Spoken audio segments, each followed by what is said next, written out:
Welcome to another Focus podcast. This is the place where we inspire, motivate, empower, and impact. I'm your host, Singinlisa. I'm so glad you stopped by. COVID-19 vaccines are being administered around the world with the hope that it will bring an end to the coronavirus. My guest today is a hero, a doctor, an infectious disease specialist working on the front line with his staff in the state of Mississippi. He'll discuss the progress that's been made since he's begun administering the vaccine, made available through the Pfizer and Moderna Companies, as well as others that are coming. Let's meet Dr. Jesse Pullen Penico.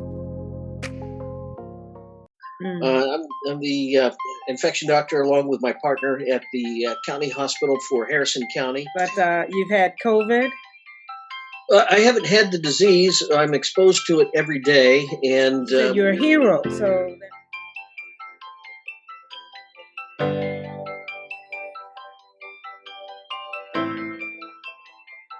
We're the county hospital infection doctor along with my partner at the county hospital for Harrison County. Mm-hmm. And we're a big hospital, and it's owned by the city, state, and county.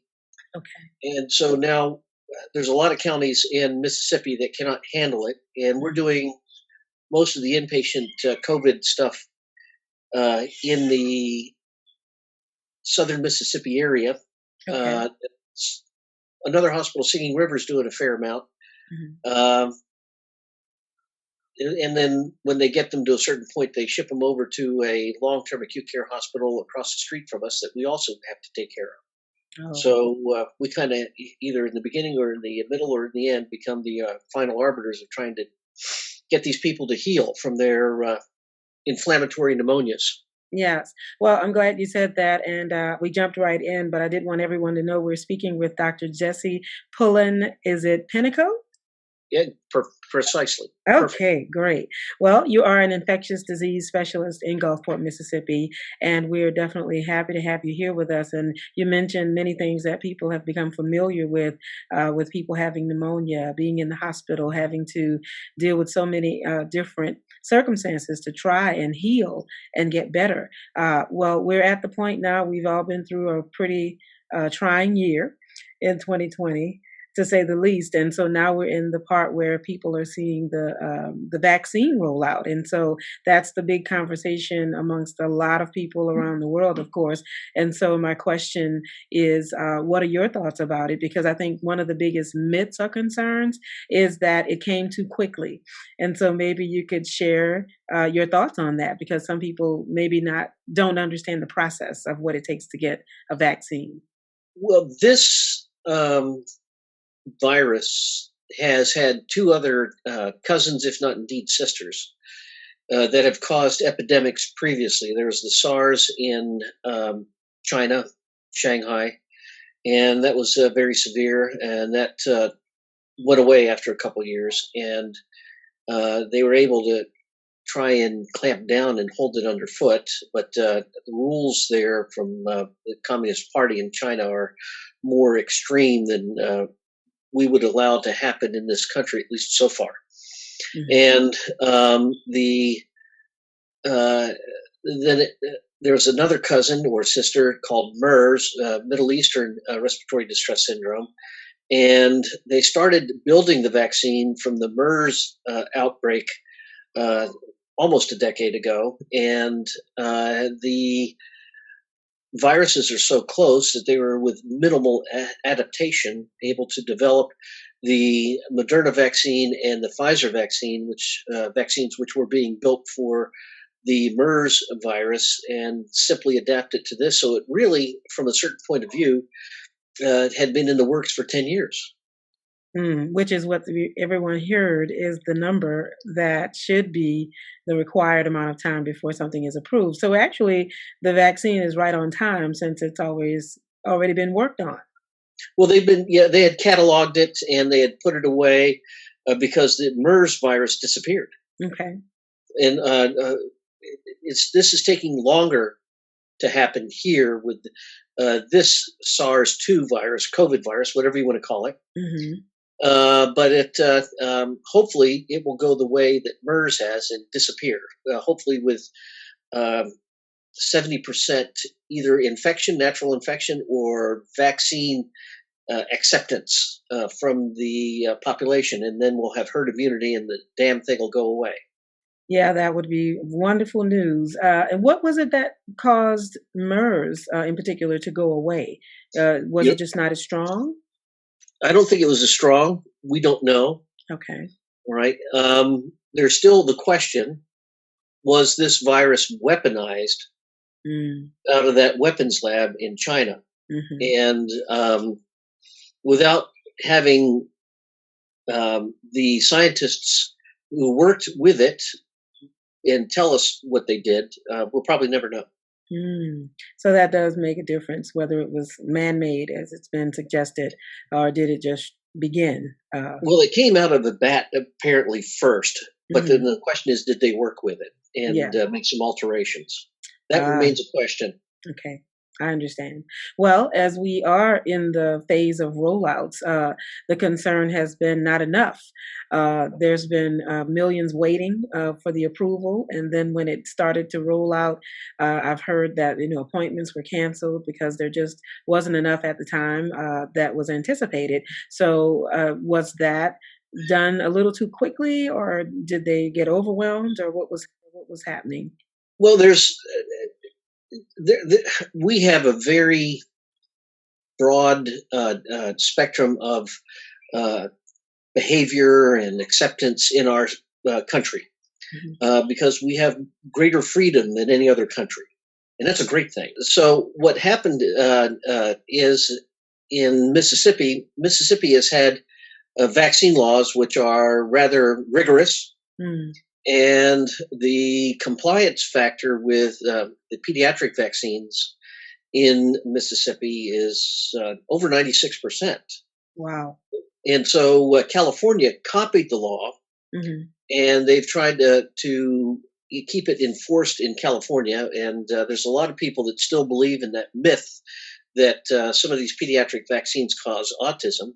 And Mm. the fellow who made up that lie is facing prosecution. Mm. And I think you should throw the book at him because there's no telling how many people died or had terrible things because he misled them, all Mhm. for the sake of self-aggrandizement. Mhm. And the situation is that here in Mississippi, all the vaccines in the first batch that we were given from the federal government were used, all of them. Mhm. And so the state has had to go around and now start having its National Guard do the dispensing, and they're not able to give out in our Coliseum on the Gulf Coast more than about 460 in a day. Wow. And we had 5 centers when the hospital had it and was giving it out. And it's a state hospital, interestingly. Mhm. One center, we were able to give 1,000 vaccines in one dang day.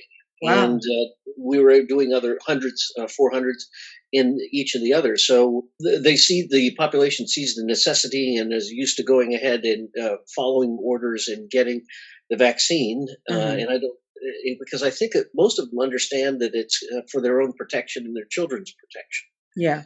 And there's still in Facebook and other places this myth being perpetuated that Yes. these vaccines can cause autism and other things. In other states, they're having 45% of the people, nearly half, not get the vaccine when it's Mm. available to them. So they're Wow. having it stockpile up Mhm. elsewhere. As if they send it to us, we'll we'll Take care of it. we'll give it to people. Yeah. Well, yeah, that is unfortunate, and of course, the demand though is high around the Yeah, world. it So is. yeah, it's not just that one state is in need, and I think that's the idea. It seems as though, I guess the thought is there enough? And I'm sure that they can obviously produce more, but is there enough so that everyone can, in a reasonable amount of time, be given the injection, the vaccine, if they so desire? Now, right now, what's out there is Pfizer and Moderna's vaccine. Hmm. In the next couple of weeks, I've seen evidence that the Johnson and Johnson vaccine should be coming out. Yes. Does not appear quite as effective, but as the Pfizer and the Moderna vaccines. Hmm. But it has an advantage that it's one shot and you're done instead of having to have two shots a month apart. That would make it more popular. Yeah, the AstraZeneca vaccine is out in Europe and England, but Hmm. that's an English and Swiss company, and so they're probably using up all of their supplies over there, Hmm. as understandably they should.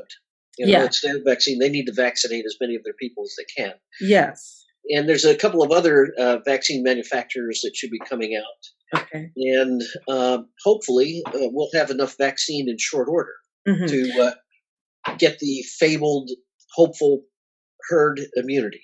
Yeah, a couple of things. Maybe you could explain again, because we heard that phrase very early on in the year. Getting to herd immunity would make a big difference because of the large size, the group factor. What is Yeah. the advantage of that at this point? Well, if you have a disease that's working it through a group of animals, and obviously this was originally started with cattle, and hence the term herd, which is insulting to many of us humans, but Clearly understood.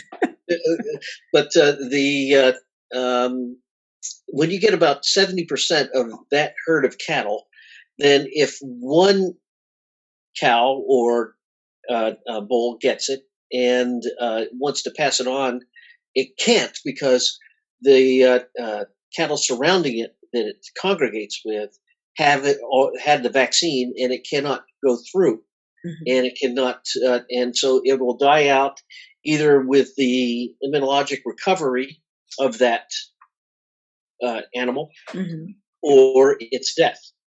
And so, the hopefully in that manner, the virus, or if it should happen to be a bacteria, will die out and not to threaten the survival of the herd. And the herd will have been protected, and that's where we got the name herd immunity. Okay, because of the size, and of course, with everyone, a majority having been vaccinated, then that helps to diminish the effectiveness of it. Standardly, it's around 2/3 to 3/4, probably right in between. Okay. Okay, and then you said a moment ago that you feel that Pfizer and Moderna worked more effectively. What is the difference in the other companies that are coming out, aside from maybe being one shot? What is making it more effective than the others, in your Uh, opinion? uh, the stuff I was reading about and you'll see the Johnson and Johnson stock took a nosedive in the Mm. beginning of the week when some of their efficacy data came out. It was about 60 some odd percent effective, Wow. whereas the Pfizer and the Moderna vaccine for the classic original strain of COVID are 94.5, 95% effective. Hmm. So they're Yeah. a third more effective. So Yes. and almost 100, but not 100. Right. And there's no question that with the people having natural infection and those 95% effective vaccine, um, you'll get herd immunity. Yes. You'll stop the dang thing in its tracks. Yes. Well, and then of course, between the 21 days, I believe, for Pfizer and 28, is it for Moderna? Very What good. is, yeah, what is the effectiveness for that 95% to be reached after having the dosages? Um, Probably pretty solidly at 2 weeks. About 2 weeks. With each day after the inoculation, you'll have more and more efficacy. There's many people with the Moderna vaccine that have more than half have some effective immunity after the first in vaccination, and the second one is necessary to give a year's worth of protection. Mm. So it's not that you don't have actually probably more after the first shot with the Moderna and the Pfizer Hmm. percentage of the population protected than is with the Johnson and Johnson shot.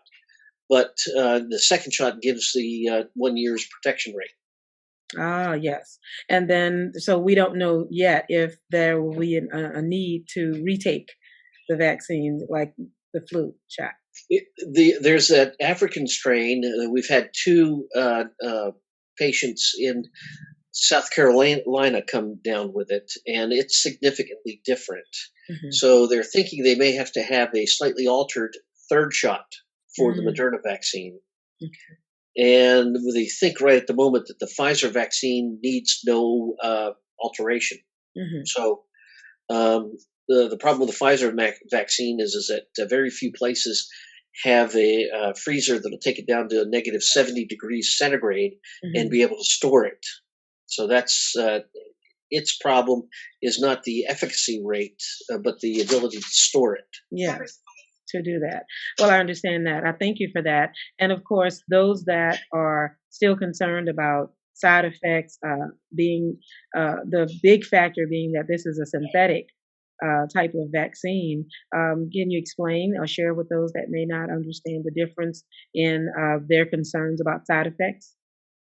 Well, the main side effects are about 7% of the population that gets the first shot will have aches and pains somewhere along the line. But other than that, there's not been a whole lot of anaphylaxis. We had nearly 100% take in our 1,000 plus employees at Memorial Hospital in Gulfport, and Hmm. we had no anaphylaxis. We had one girl faint, but she has a history of fainting with every other dang vaccine, and so she fainted. And I think that's more a mental thing than anything Hmm. else, emotional. Yeah. And with the second shot, but the second shot, however, a large proportion of people got a flu-like illness with aches and pains, low-grade fever, even some chills, including me. All right, so I Mm. can speak to that. Okay. As you may have been told, we're massively rounding on, or we're rounding on a massive number of patients every day because we got hit pretty hard, and we're taking in patients from 100 miles away Mm. at Memorial and from smaller hospitals that can't handle it. And so every day we're rounding on enormous numbers, and I was still able to make it through the rounds that day. But Hmm. after I was done, I couldn't see anybody in the office. I was just done. Mm. And so I've had some wonderful practitioners and a partner, and who are, if you will, heroes, perhaps more so than me. And they covered for me that day, and I was able to come back and work the next day. So it really hit about 24 hours after the vaccine, Hmm. and it lasted for 24 hours, and then I was okay. My senior practitioner got it on a Friday after seeing my response, so Mm. that she'd be off Saturday and Sunday, and she said she lost the weekend, Oh. but it wasn't bad. But Hmm. she wouldn't have felt well working because we work hard. All of them Yes. are working hard because we have just an enormous number of people in the hospital, Yes. and so. But beyond that, I haven't seen any reactions more severe than Okay. And so is that just the nature of the vaccine, this particular that. one, on anyone? Uh, that's a very common response. You see 10% of the people getting the flu shot get that response. Hmm. A lot of people don't realize that the aches and pains, the low grade fever, sometimes chills are not caused by the virus itself, but by the body's immune response to the virus or to the vaccine targets from the virus. And Mm. so it's uh, frequently the immune response. So hopefully it's suggestive that the immune response was wonderful. Yes. Well, and then and once you have the vaccine, you're not in any, you don't have any concerns about obviously working around other people. So there is not the thought at that point about any contagious Well, issues because you've had that. there is a 5% failure rate, Okay. but the response I had would be suggestive that I'm not going to have that failure. that I had such a good immune response that Hmm. my body's immune system should handle it. Yes. And for those that are waiting and planning and still deciding on getting the vaccine, is there something they can do now to strengthen their immune system, which might allow a better response if they are concerned? Well, there's a sensible diet, vitamins, not getting protein and greens in their diet, just the way their mother would have told them. And Hmm. yeah, and that should be it. Don't drink any alcohol. Alcohol actually suppresses the immune system in 8 different spots, Wow. and so that's one of the things throughout this episode. I'm not averse to alcohol, but I've been teetotaling, knowing that fact Hmm. or factoid. And is there an amount of time? I know for people that are pregnant, sometimes they are withholding certain foods and alcohol because of the pregnancy. So is there a They should. certain time? They, Yes, and they definitely should. Is there a certain time that they should refrain? Not just those that are pregnant, but in terms of withholding that for the vaccine purpose. well, there are some suggestions of, that there may be some issues with pregnancy. I'm not an expert on that, Hmm. and I'm looking into that right now. So it certainly will be safe at the conclusion of pregnancy, a day or two after the delivery, and because everybody needs to be protected, including the baby. Yes. So, because the mother goes through an awful lot. My wife has had 4 children, um, and I like to tease her and say I had something to do with it. But the truth is, I had very little. You were the cause. Yes, ma'am. Well, of course there are those, and so you say your numbers are you're very active over there and very always busy, of course, taking care of patients. Where is it? What's been of the effect of children in your area, in your state? We haven't. There are occasional children that are affected, but children's immune systems after the age of 15 months are tremendous and better able to handle the virus than people of greater maturity and being, say, perhaps as a 20-year-old would think of me as being decrepit. Uh, the immune systems do start to wilt a bit, if you will, around the age of 70. And Mm, so that's why the elderly uh, do so badly overall with yeah, the infection. Is that yeah. there's been a decline in part of the immune system. They call it the immune suppression of senescence. Although you don't Mm, have to be um, with Alzheimer's. It's just the senescence refers to aging. yes. Well, and of course that explains very well why they were the first group to receive the vaccine as it was rolled out.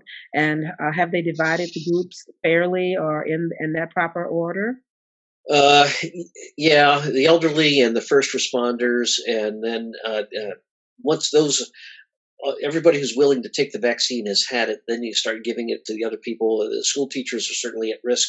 I do believe the kids get it and are relatively asymptomatic and bring it home to mom and dad and grandma. And I've seen a lot of elderly people, I believe, get the infection from the kids. Hmm. And Hmm. I have no doubt of that, frankly. Yeah. And so the school teachers are fearful of that, but most of the school teachers are young enough that they'll handle it very well as well. Hmm. And but some of them may have immune problems and be at risk. Today's episode is sponsored by the Akula Foundation and Canon Hospice. The vision and mission of the Akula Foundation envisions recovery from grief and loss through innovative programs for the community, providing compassion, professional support, continuing education, remembrance therapy, chronic illness, and palliative care services. Check out the Akula Foundation on Facebook at www.facebook.com/Akula Foundation and on their website at akulafoundation.com. Now let's get back to this discussion of the COVID-19 vaccine. Well, as we look at this, and I do everything you've said has been positive and given a lot of people hope to understand that it is something that can benefit them and that they should take it. Is there anyone that should avoid at all for any reason not taking the vaccine? Well, the people who have strong histories of anaphylaxis with almost everything, and there are a few of those like that, those are the ones that are at risk. This is even some of those might be able to get away with it. Nobody should get the vaccine unless there's some medical personnel handy with an epinephrine injection ready to be given should they have that response, which in the thousands upon thousands of people that we've given it to, we haven't seen yet. Hmm. All right. Uh, I know it can happen. It Hmm. happened like the first day in England, Hmm. but so far in the thousands upon thousands of that we've done in Mississippi, we haven't seen one. That's good. Well, just another reason that someone can be positive, especially if they know their specific history, which would allow them to work with their doctor to make sure that they get the best care in receiving it. There's also one other thing I'd like to put forth to you, and Hmm. that's a treatment that we have seen when we've collated the data, and we're in the process of writing the paper right now. Hopefully, we can get it out next week. Hmm. The medical student and the nurse practitioner, study nurse, are a little daunted by it. But I think if we work hard, we might be and split it up. Everybody in the group might be able to go ahead. We've given the monoclonal antibodies Mm. early on to over 600 patients. And historically, people who are at great risk have a history of going in, being needed to be hospitalized 9% of the time. All right. Of the 600 that we've done, which is, I think, not a small number, Hmm. our hospitalization rate is a little more than 3%. So we're able to cut down on hospitalizations with early monoclonal antibody administration by more than 100%. Right. Wow.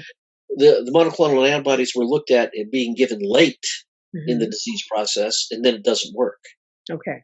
And that's because the virus really hits in two main stages. One is the early viremic stage, and that's when it's as it builds up, it's releasing more interleukin 6, interleukin 2, which cause a lot of inflammation in the lung. And so then what you're fighting is a post inflammatory lung disease, no longer a viral disease. So the Mm. monoclonal antibody will work during the viremic phase, but once you're past that, all right, and in the post viremic inflammatory stage in the lung, it's too damn late. Mm. So the secret is somebody gets sick first day two, up to about day 7, 8, I Hmm. think up to 10. Hmm. They need to present to the place that's doing the monoclonal antibodies and get protected. Okay. And so they would be aware of that by having symptoms. So it would be symptoms that would cause them to uh, first obviously be concerned. Right. Okay. So far, Good. we haven't seen anybody be asymptomatic and then develop the Hmm. post-inflammatory lung disease. Yes. Well, have you found through the year? Well, let me jump back now that we've discussed where we are today. What was your reaction and maybe some of the first things you did when you realized that COVID was coming our way and this was something you were going to have to deal with? Well, we started right away trying to do everything that we could. We were giving ivermectin back in March to our first patients. We were never really impressed that the ivermectin and an antiparasitic really works that well. Hmm. Other people do it, and it's become back in vogue in some centers. It's The FDA first said it doesn't work. Now they're taking a position where they say, "Well, maybe it does, maybe it doesn't. It's up to you." Hmm. So we haven't had a lot of great guidance from the Mm. FDA.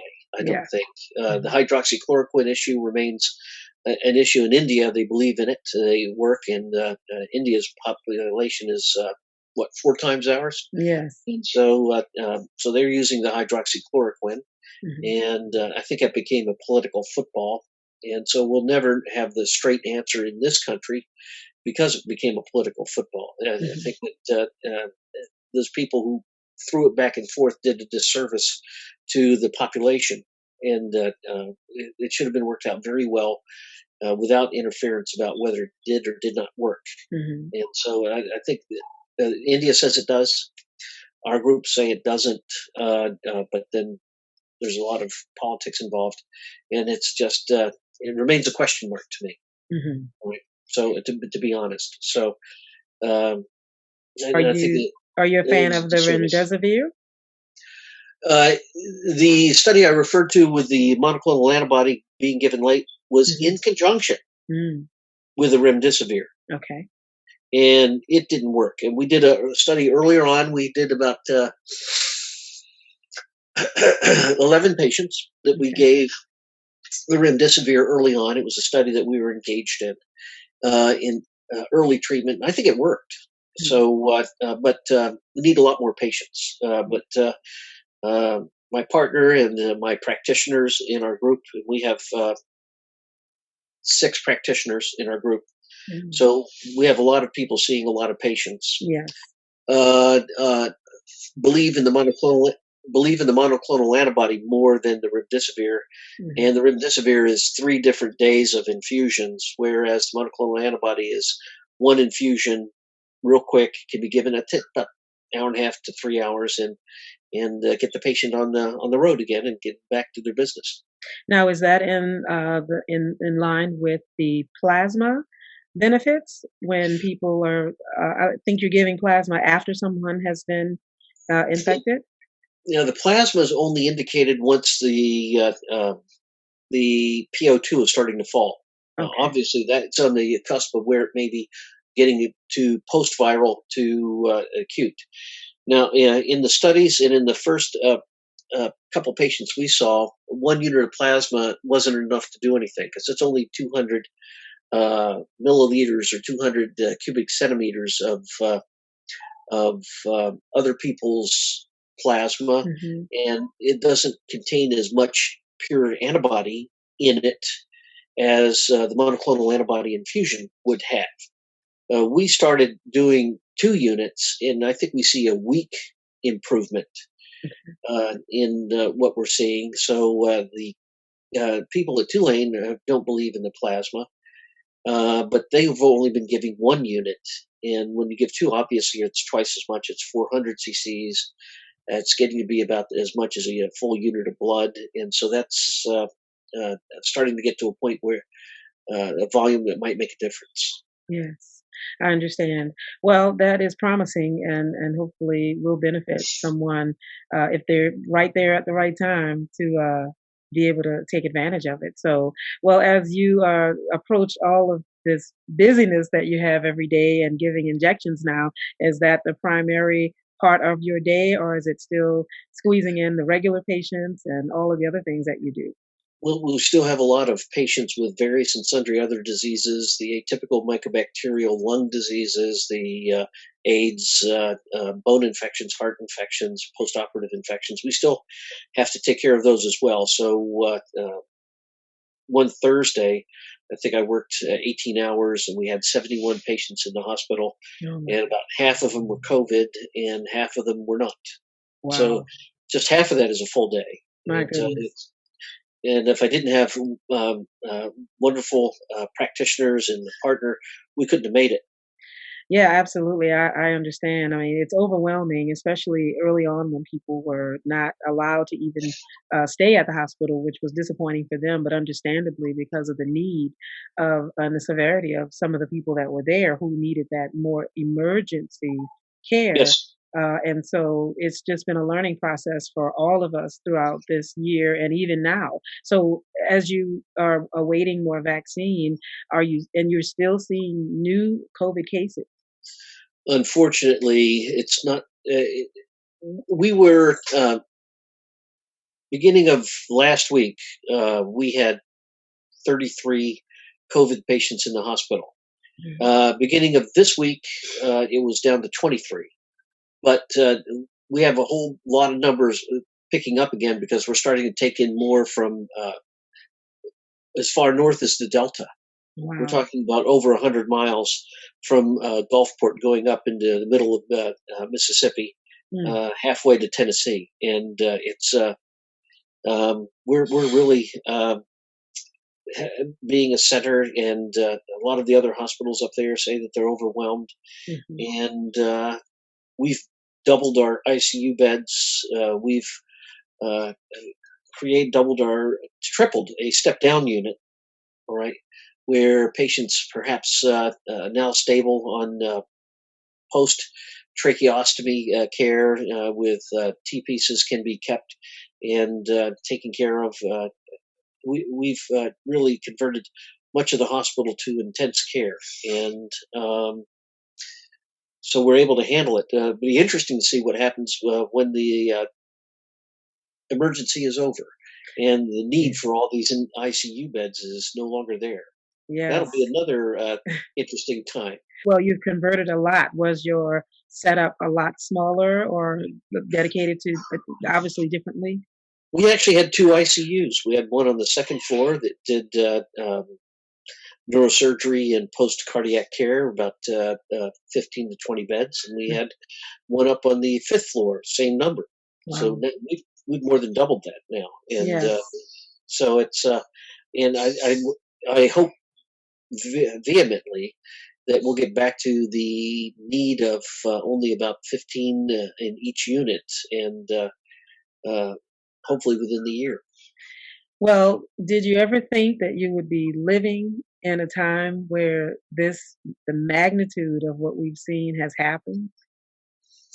Yeah, I kind of. This is kind of my second pandemic. First Mm, one was with the AIDS epidemic. Began as I started my fellowship in '82. Kind of actually had to start early in December of '81, mhm. and that's when the first AIDS patients were being seen, and there was a huge panic. You couldn't get the janitorial personnel to empty the garbage cans. You couldn't get the dietary personnel to bring in the trays to the patients. So the medical students, the residents, the fellows had to become janitors and nurses as well to take care of those patients. So Yeah. this is kind of my second go around. Although Yeah. it's the numbers aren't as great, Mhm. they're still huge, and it was still a huge public panic back then. Mhm. Yeah, you're very correct in that because I think because of the years that have gone by, we've probably forgotten about it because things have gotten under control and been maintained to a certain level. You've had that, and I think even for us, well, Katrina is the comparison that many make to what this feels like in a lot of ways because of the uncertainty, just the unknown, and all of the rebuilding. Well, Really. I was in Metairie for Katrina. I slept Oh, on the a year after Katrina is when I moved, but I've been mm, in New Orleans for 31 years, and I slept on the floor at East Jefferson Hospital for 3 months with the oh. flood of Katrina. So I'm very familiar with Katrina too. So it's one of the reasons why I've tried to keep doing this, because there aren't very many people who've been through as many disasters as I have, and so Well, yes. Well, I I thought would, it could help. yeah, well, I'm sure you're helping. And with the years and the experience and just being, people don't like to be called hero, but it takes someone with courage to step forward and do it, even when all of the answers aren't there. But when you know that there's a need for people who need help and who need someone that can give them some reassurance. And so, have you had moments where you've seen your staff just rise above and beyond what you ever thought they may have been expected to do? Lately, and my staff every day. I Mm, mean, I thought that the people at East Jefferson, who remained the main hospital to take in patients post Katrina, were heroes back then, and I think that the people in this hospital and probably most of the hospitals really taking in these patients are just as heroic now, and every day now. It's like that because they know they're at risk. Um, I've had my nurse came down with COVID, and she's back at it, and she feels that she's covered in Teflon now that she's had it, and it will bounce off of her, and she's a marvel, that's and good. we just had a great crew, and people believe as I do. This is why we're here. Yes. Well, there are not enough words, for anyone to say thank you to all of the people on the front line, doing what you do because, I would say at this point it's a passion in your life, that you are taking care of people and making sure people get to go home and be with loved ones again. What is your optimism, for our future as we are where we are? It's all depends upon vaccine release, and when we can get 70% of the population vaccinated or recovered from the infection itself, I think that we'll see the end of this dang thing. At least I certainly hope so, and Yeah. I'm hoping maybe summer. That's great. And then should we be concerned with mutation as we're hearing more about that, heading, I guess, in our direction in some cases? There have been that's what I was talking about with the African Hmm. variety, or Yeah. there was a mutation with that. This other mutation that they've had in England, causing more rapid spread. It is still susceptible to the targets of the vaccines that are available. So Okay. that mutation did not protect the virus from the immune system. However, the African has some protection, but not complete, from the Moderna vaccine, but the Moderna vaccine still has activity against it. And the Pfizer vaccine, they feel, doesn't have any problems with it. Uh, there's the AstraZeneca, perhaps we don't know, and the Johnson and Johnson vaccine. I remain concerned about with the African strain. Mm. Well, that remains to be seen, but we're going to remain hopeful that everyone steps up and does what needs to be done so that we can all be safe. And so, again, we appreciate all that you are doing, you and your team, because we Yes, know nurses are right up at the top, nurse practitioners, everyone really all on the front line, equally providing care for everyone. And so, what keeps you motivated? What keeps you grounded when you need to escape, maybe?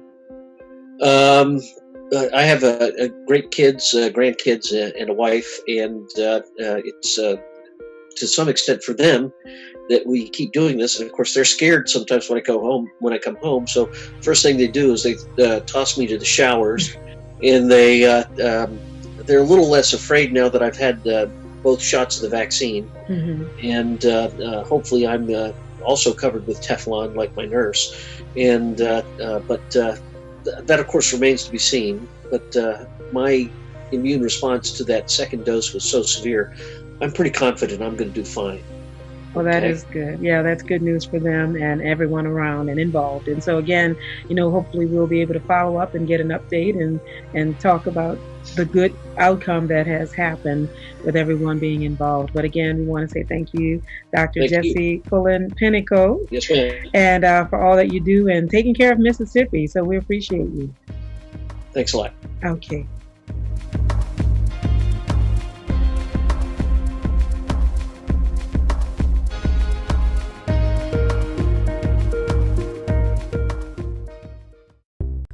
I'm Singinlisa. Thanks for listening to the Focus Podcast, where we inspire, motivate, empower, and impact.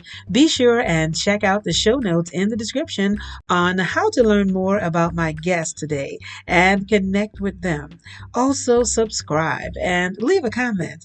You can listen to the Focus Podcast on your favorite platforms, including Spotify, Google Podcast, iHeart, iTunes, and Radio Public. Thanks again for listening, and until next time, stay focused.